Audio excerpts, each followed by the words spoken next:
Pada ayat yang ke-34, coba kita lihat. Dan sungguh sebelum itu Yusuf telah datang kepadamu dengan membawa bukti-bukti yang nyata, tetapi kamu senantiasa meragukan apa yang dibawanya. Bahkan ketika dia wafat, kamu berkata, Allah tidak akan mengirim seorang rasul pun setelah dia. Demikianlah Allah memberikan sesaat, ya, membiarkan sesat orang yang melampaui batas dan ragu-ragu. Pada ayat 34 ini itu digambarkan bahwa sebelum kedatangan Nabi Musa itu sudah ada Nabi dan Rasul sebelumnya yang juga membawa kepada keimanan kepada Allah. Nah, di sini siapa nabinya disebutkan?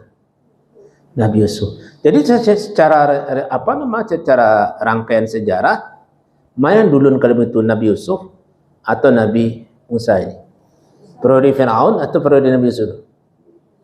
Nabi Yusuf dulu. Kenapa? Karena Nabi Musa itu keturunan daripada Nabi Yusuf itu ke bawah. Itu juga Bani Israel itu kan lakabnya kepada Yakub itu. Jadi sebelum ya datang Nabi Musa itu sudah ada Nabi yang datang sebelumnya yang juga memberi peringatan tentang keimanan kepada Allah. Ya. Tapi apa yang terjadi, apa yang diusahakan dilakukan oleh Nabi Yusuf itu sama juga keadaannya seperti apa yang dialami oleh Nabi Musa. Ya, mereka mengabaikan itu. Tapi yang mereka terima dari Nabi Yusuf itu apanya? Karena Nabi Yusuf itu kan ahli dalam pengolahan persoalan ekonomi. Kalau persoalan ekonomi itu mereka ikut Nabi Yusuf itu. Patuh mereka kepada Nabi Yusuf. Karena ujung-ujungnya harta. Patuh ya. Dekat mereka mendengar itu. Tapi kalau sudah seruan beriman kepada Allah, tidak. Tapi kalau berkaitan dengan apa? Dengan persoalan duniawi, mereka ikut. Patuh mereka kepada Nabi Yusuf itu. Kenapa? Karena mereka harap sana berkaitan dengan harta. Ada karakter manusia seperti itu. Kalau berkaitan dengan harta, berkejar-kejar dia. Berburu-buru, dia mau di antrian. Enggak. Kalau ada pengumuman nanti ada pembagian jam 10, jam 8 pagi, jam 6 mau datang dia itu. Enggak. Nah, kalau ada pengumuman, beko jam 8 ada pembagian. Ya, silakan datang lebih awal, jam 5 udah tiba aja. Karena seruannya harta. Begitu yang terjadi zaman Nabi Yusuf itu. Kalau berkaitan dengan harta, mereka patuh kepada Nabi Yusuf. Ya. Tapi kalau diajak kepada kebenaran, bapak-bapak dan ibu cek kepala solat subuh. Saya capek pengumuman tadi itu. Mana lebih cepat? Itu begitu dia. Itu terjadi dalam kehidupan kita. Kita lebih cepat memenuhi undangan dunia daripada undangan akhirat. Real itu Bapak Ibu. Real dalam kenyataan kita. Tidak saja daripada zaman Nabi Yusuf itu. Dalam kehidupan kita hari ini pun real juga begitu. Ya. Berbondong-bondong. Kalau seruan itu adalah seruan yang sifatnya duniawi. Kalau sifatnya seruannya ukhrawi,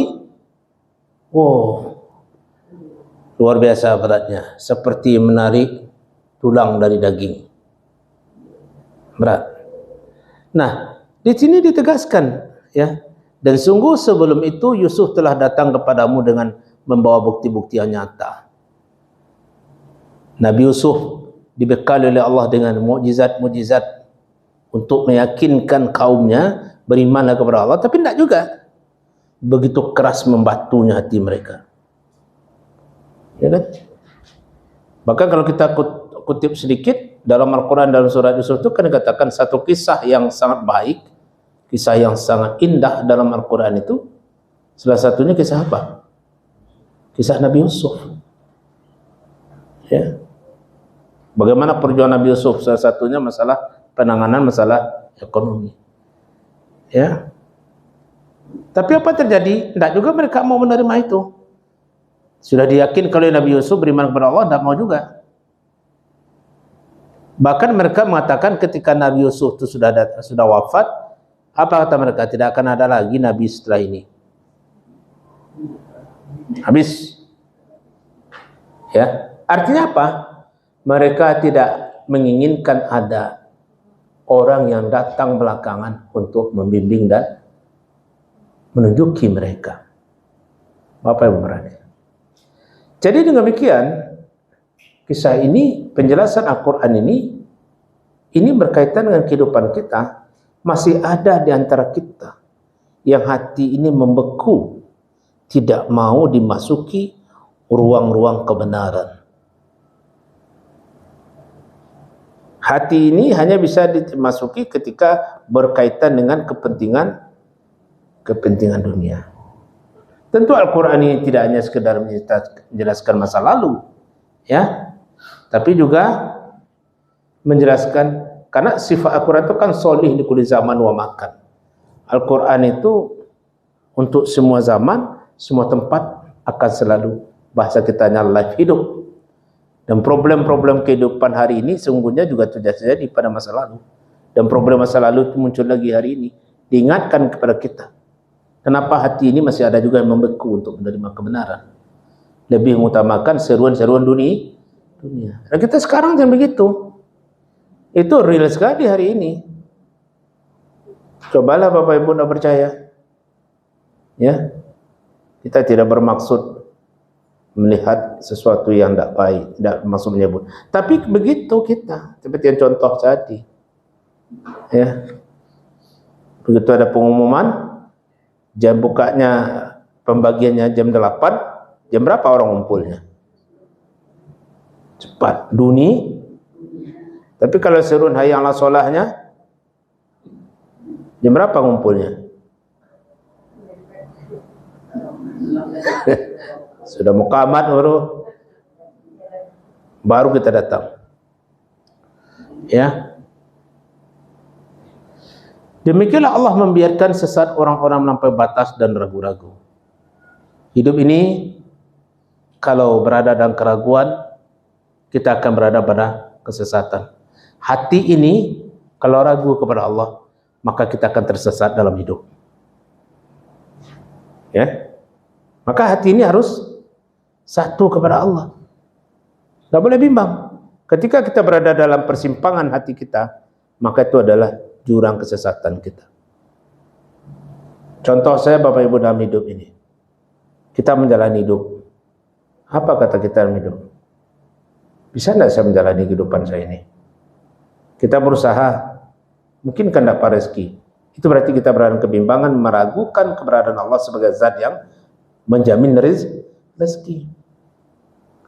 Maka selagi kita dalam hidup ini berjalan dalam kebimbangan, kita tidak pernah berhasil dalam hidup. Pasti kita sesat. Ibu aja lah di sini, keluar dari sini, ada 3 jalan, sampai lelah simpangnya. Kalau ragu, mana kita pilih apa? Masuk kemari salah, masuk kemari. Harus satu. Saya yakin ini jalannya. Begitulah kita di hadapan Allah.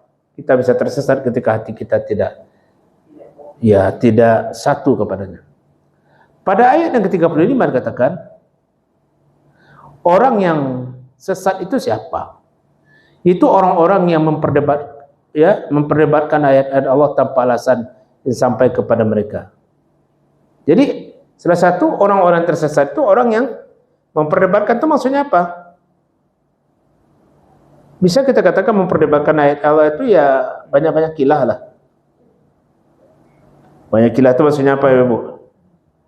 Berdebat dengan tidak ada dasarnya. Berdebat hanya untuk kepentingan-kepentingan sesaat saja. Sangat besar kemurkaan bagi mereka di sisi Allah. Ya. Yang seperti itu. Maksudnya berdebat itu apa Bu? Sudah jelas, sudah nyata. Tapi masih ada di antara kita itu yang mencoba membelok-belokkan sesuatu yang sudah, mencari dalil-dalil, ya. Sudah jelas umpamanya solat itu wajib, sudah jelas puasa itu wajib semacam, zakat itu wajib semacam wajib, sudah jelas kurban itu hukumnya begini, tapi dia masih berdebat. Ya, kondisi kita sekarang kan dalam krisis. Tujuannya apa? Supaya ikut berkorban. Dicari helah-helah yang banyak, cari alasan-alasan yang banyak, padahal kedudukan hukumnya sudah jelas. Kembali kepada ayat 36, kita lanjut kepada ayat 36, ya. Oh, sebentar, di ujung ayat 35 terkatakan, demikianlah Allah mengunci hati setiap orang sombong dan berlaku sewenang-wenang. Nah, ini kita takutkan dalam hidup itu, Bapak Ibu. Yang kita takutkan dalam hidup itu apa? Ketika hati ini terkunci. Kan ini ketika Allah sudah mengunci hati mereka, seolah-olah kita pasif. Tidak, kita sendiri yang menghendaki hati ini dikunci. Kenapa? Karena ketika jalan itu dibukakan, kita tidak mau masuk ke dalamnya. Itu artinya apa itu, Bapak Ibu? Berarti kita ingin terkunci di dalam. Ini rumah, pintu sudah dibukakan, pintu, keluarlah atau masuklah ke situ. Kita tidak masuk-masuk. Berarti kita ingin terkunci di luar atau di dalam, keluarlah. Tidak juga keluar, berarti kita ingin terkunci di dalam. Artinya orang terkunci maksudnya itu orang sudah Allah bukakan kepadanya kesempatan untuk mendapatkan hidayah, tapi tidak juga meraih hidayah itu. Tidak ada usahanya itu, maka secara tidak langsung terkuncilah hatinya dengan sendirinya. Dan salah satunya siapa orang terkunci itu? Orang sombong. Orang sombong kalau kita lihatkan pada ayat berikut, Fir'aun. Pada ayat 36 dikatakan, dan Fir'aun berkata, wahai Haman, buatkanlah untukku sebuah bangunan yang tinggi agar aku sampai ke pintu-pintu. Nah, ini kembali kita kepada Fir'aun. Dalam ayat ini, surat ini, salah satu gambaran orang yang sombong itu adalah Fir'aun. Fir'aun itu adalah simbol dari tirani yang sangat kuat. Togut namanya. Togut itu orang sombong yang berkelaluan betul, jahatnya. Lalu apa yang terjadi? Dia memanggil Haman. Siapa Haman itu dalam tafsirnya? Haman itu adalah orang kepercayaan dari Fir'aun. Dia memanggil Haman, dia perintahkan Haman itu. Apa perintahnya itu Haman itu? Buatkanlah tempat yang sangat tinggi. Untuk apa itu? Jadi dalam sejarah itu suruh bikin dari tembikar segala macam tempat yang tinggi. Tujuannya apa? Di sini dikatakan agar aku sampai ke pintu-pintu. Kuado itu sampai dan tinggi lah. Buat setinggi-tingginya lah. Ya, itu apa itu? Yaitu pintu-pintu langit agar aku dapat melihat Tuhan Musa. Wah, itu barang itu. Boleh sampai setinggi-tingginya. Boleh nampak dan kau di mana Tuhan Musa itu. Tujuannya apa itu? Ya, dia berkeinginan Firaun itu membunuh Tuhan Musa itu tujuannya itu. Ya. Tapi aku tetap memandangnya seorang pendusta gitu. Bagi Firaun, Nabi Musa itu adalah pendusta. Maka dia ingin dengan kekuatan hebat itu berkeinginan membunuh Nabi Musa. Jadi tempat yang paling tinggi, ya. Bahkan kalau kita membaca sejarah itu, Bapak Ibu, konon Fir'aun ini meminta Haman untuk menyiapkan menyiapkan kambing, ya, domba, untuk katanya membunuh Tuhan Musa itu. Nah, kasihlah di ujung panah itu darah, lalu dilepaskan tuh ke bawah. Dia katakan, ini adalah Tuhannya Musa sudah terbunuh. Lihat darahnya. Jadi menipu dia itu, menipu. Tapi yang jelas di sini ada keangkuhan dan kesombongan dari Firaun itu, ya. Dan demikianlah dijadikan terasa indah bagi Firaun perbuatan buruknya itu. Dia merasa hebat, merasa luar biasa dengan perbuatannya itu, ya.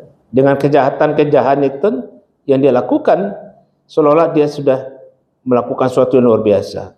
Artinya apa itu dalam kehidupan kita? Ada sebahagian kita, ya, dia merasa bangga dengan keburukan yang dilakukannya. Ini kan bahaya, Bapak Ibu. Berbahaya, Bapak Ibu, ya. Apa bahaya dalam hidup ini? Ketika orang melakukan sebuah keburukan, tapi dia bangga dengan keburukan itu. Ngeri itu. Ya, Pak. Dia melakukan sebuah keburukan, tapi tidak ada rasa takutnya. Bahkan dia semakin berbangga hati ketika dia semakin tinggi dapat melakukan keburukan dan kejahatan itu. Semakin banyak orang terniaya dengan dia semakin puas. Wah, ini kalau sifat-sifat seperti ini berarti sudah turun kepadanya sifat Firaun. Kemudian pada akhir katakan, orang-orang seperti itu sama dengan Firaun nasibnya, dan dia tertutup dari jalan yang benar.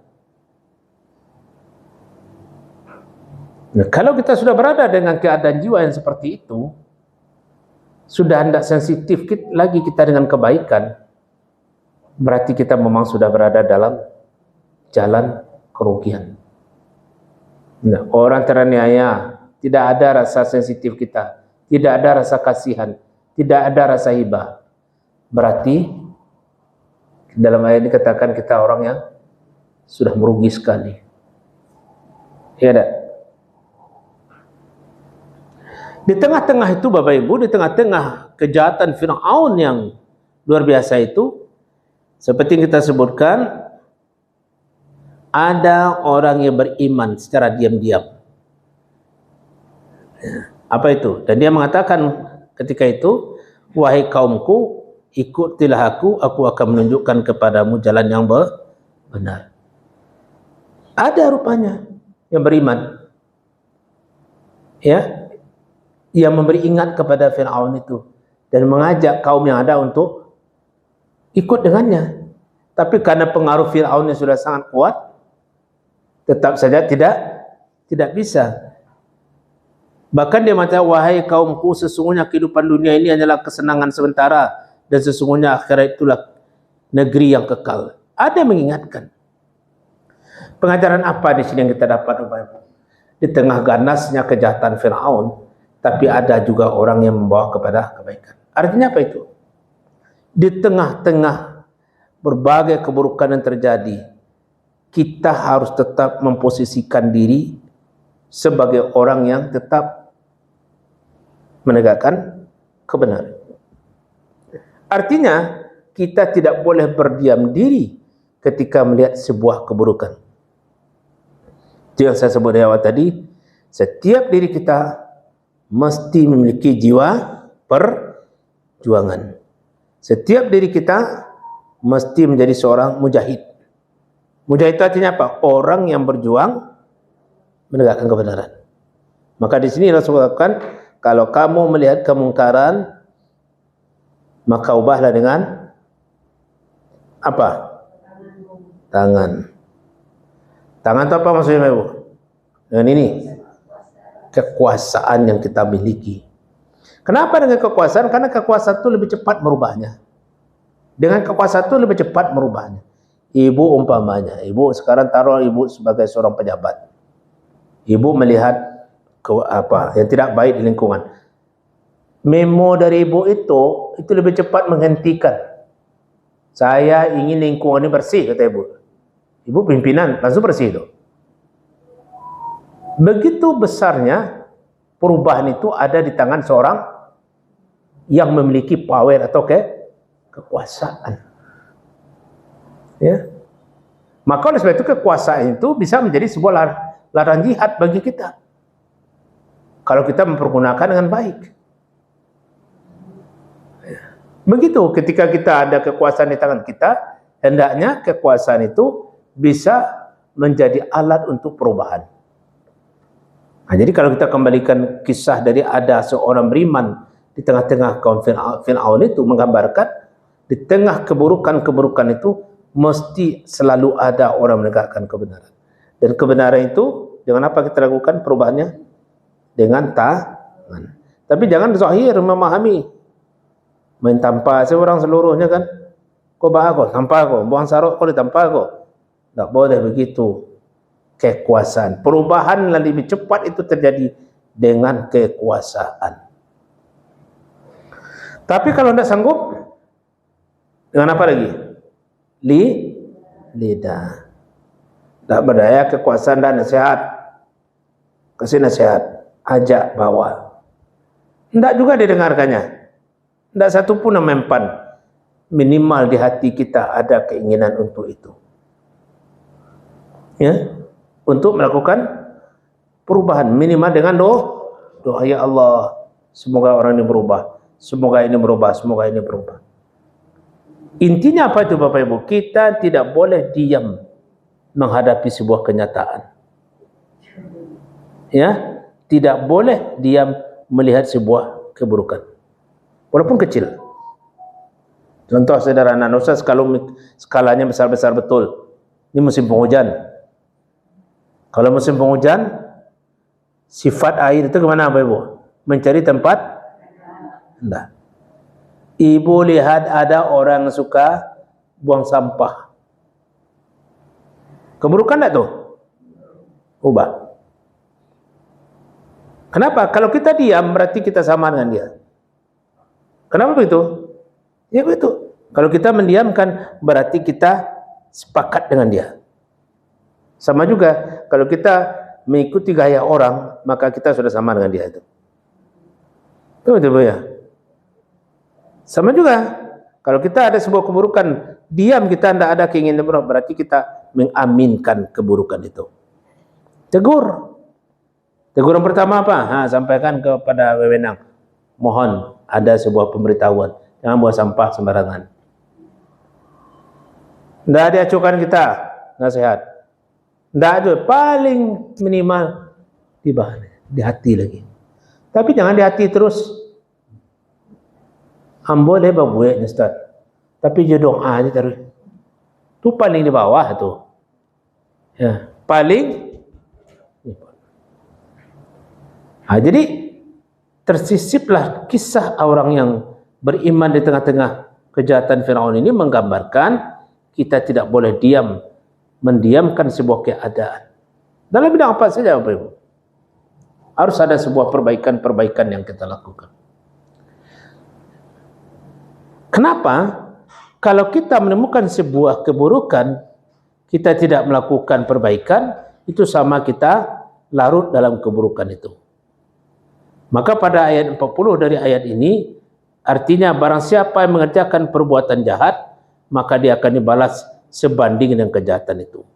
Dan barang siapa mengerjakan kebaikan, baik laki-laki maupun perempuan, sedangkan dia dalam keadaan beriman, maka mereka akan masuk surga. Mereka diberi rezeki, di dalamnya tidak terhingga. Artinya apa itu Bapak Ibu? Kita dalam hidup ini mendapatkan sesuatu tergantung apa yang kita perbuat. Pada ini barang siapa yang mengerjakan perbuatan jahat, maka dia akan dibalas seimbang dengan kejahatan itu. Sebaliknya kalau kebaikan, dia akan mendapatkan kebaikan dunia dan akhirat. Artinya apa itu? Sebuah hukum yang tidak bisa, ketentuan dari sunnatullah. Jika kita berbuat baik, kita akan mendapatkan kebaikan. Jika kita berbuat buruk, maka kita juga akan mendapat balasan keburukan. Kita mau pilih yang mana di hidup ini? Kebaikan. Kalau itu lakukanlah kebaikan. Salah satu keadilan Allah kepada hambanya adalah Allah akan membalasi sesuatu kepada hamba itu tergantung apa yang dia perbuat. Makanya di ayat terakhir surat Al-Baqarah itu, bismillahirrahmanirrahim. Laha ma kasabat wa 'alaiha laha. Orang itu boleh mendapat sesuatu terhadap apa yang dia lakukan, tapi dia juga berhak bertanggung jawab terhadap apa yang dia perbuat. ditimpakan kepadanya akibat dari apa yang dia perbuat. Maka oleh sebab itu, ibu dan bapak beradik kita yang sempat hadir dalam majlis kita kali ini, ayat ini pada ayat ke-40 ini, ya, itu dengan tegas dikatakan. Dari kisah-kisah Fir'aun yang panjang begitu ya, maka itu dapat kita ambil pengajaran. Apa pengajarannya? Satu, dalam kehidupan kita ini mesti ada sebuah perjuangan untuk melakukan perbaikan dan kebaikan. Mungkin skalanya tidak besar, betapa beratnya perjuangan Nabi Musa, ya. Tapi mungkin kita tidak menghadapi yang seperti itu. Tapi di lingkungan keluarga dimanapun, ketika kita masih punya kesempatan untuk menegakkan kebenaran, tegakkanlah kebenaran itu. Ya, apa kata Nabi? Qulil haqqa walau kana murran. Sampaikanlah kebenaran itu walaupun pahit. Berat, sampaikan juga pelan-pelan. Cuman dalam menyampaikan kebenaran ini, apa itu? Ajaklah mereka dengan baik-baik. Ud'u ila sabil rabbika bil hikmati wal mau'izatil hasanah. Bawa mereka dengan baik. Karena salah satu prinsip dalam dakwah Islam Nabi, dalam dakwah Nabi Muhammad SAW itu adalah mengedepankan namanya rahmat, kasih sayang. Jadi begitu Bapak Ibu, kalau kita ingin melakukan perubahan, perbaikan, tidak boleh kasar. Kalau engkau kasar kepada mereka Muhammad, mereka akan berpaling darimu. Jadi kalau kita ingin mengajak orang melakukan perbaikan, membawa kepada yang positif, maka hendaklah kita melakukan dengan hikmah dan pengajaran yang baik. Jangan kasar. Jika kasar, mereka akan lari dari Muhammad. Contoh, di tengah keluarga kita temukan karib kerabat, sanak saudara yang jauh dia dari jalan Allah. Ajak mereka dengan baik. Tapi mengajak mereka itu dengan cara yang hikmah tadi. Apa itu hikmah tadi itu? Ya, hikmah itu hukum, ya, ada situ kata hikmah itu mengandung makna apa? Ya, lemah lembut, yang bisa mereka terima, tidak emosi-emosi, tidak marah-marah, justru mereka akan lari.